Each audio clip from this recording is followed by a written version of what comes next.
The global importance of wetlands. Wetlands are areas where water covers the soil, or is present either at or near the surface of the soil for all or part of the year. These are complex ecosystems, rich in unique plant and animal life. But according to the Worldwide Fund for Nature, WWFN, half of the world's wetlands have disappeared since 1990, converted or destroyed for commercial development, drainage schemes and the extraction of minerals and peat.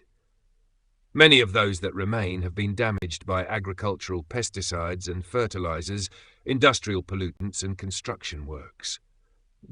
Throughout history, humans have gathered around wetlands, and their fertile ecosystems have played an important part in human development. Consequently, they are of considerable religious, historical and archaeological value to many communities around the world. Wetlands directly support the livelihoods and well-being of millions of people, says Dr. Matthew McCartney, principal researcher and hydrologist at the International Water Management Institute, IWMI. In many developing countries, large numbers of people are dependent on wetland agriculture for their livelihoods. They also serve a crucial environmental purpose.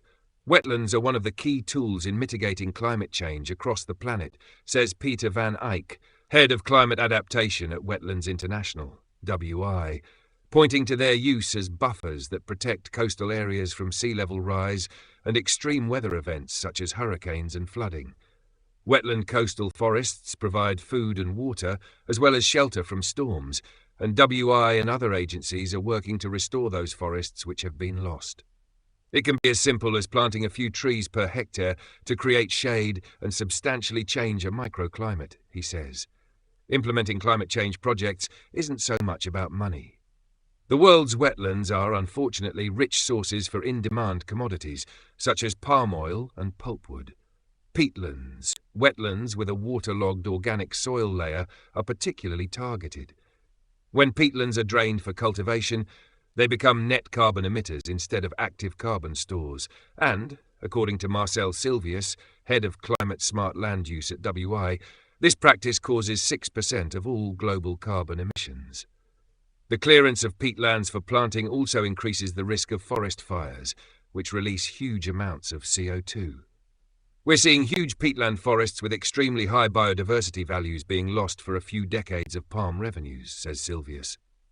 Peat equals a brown deposit formed by the partial decomposition of vegetation in wet acidic conditions, often cut and dried for use as fuel.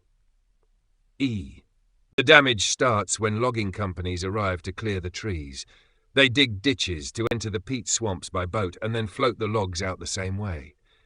These are then used to drain water out of the peatlands to allow for the planting of corn, oil palms, or pulpwood trees. Once the water has drained away, bacteria and fungi then break down the carbon in the peat and turn it into CO2 and methane. Meanwhile, the remainder of the solid matter in the peat starts to move downwards in a process known as subsidence. Peat comprises 90% water, so this is one of the most alarming consequences of peatland clearances. In the tropics, peat subsides at about 4 centimetres a year. So within half a century, very large landscapes on Sumatra and Borneo will become flooded as the peat drops below water level, says Silvius. It's a huge catastrophe that's in preparation. Some provinces will lose 40% of their landmass. And while these industries affect wetlands in ways that can easily be documented, Dr. Dave Tickner of the WWFN believes that more subtle impacts can be even more devastating. Sediment runoff and fertilizers can be pretty invisible, says Tickner. Over-extraction of water is equally invisible. You do get shock stories about rivers running red or even catching fire, but there's seldom one big impact that really hurts a wetland. Tickner does not blame anyone for deliberate damage, however. I've worked on wetland issues for 20 years and have never met anybody who wanted to damage a wetland, he says. It isn't something that people generally set out to do. Quite often, the effects simply come from people trying to make a living. Silvius also acknowledges the importance of income generation. It's not that we just want to restore the biodiversity of wetlands, which we do, but we recognize there's a need to provide an income for local people. This approach is supported by IWMI. The idea is that people in a developing country will only protect wetlands if they value and profit from them, says McCartney. For sustainability, it's essential that local people are involved in wetland planning and decision-making and have clear rights to use wetlands. The fortunes of wetlands would be improved, Sylvius suggests, if more governments recognised their long-term value. Different governments have different attitudes, he says, and goes on to explain that some countries place a high priority on restoring wetlands, while others still deny the issue. McCartney is cautiously optimistic, however. Awareness of the importance of wetlands is growing, he says.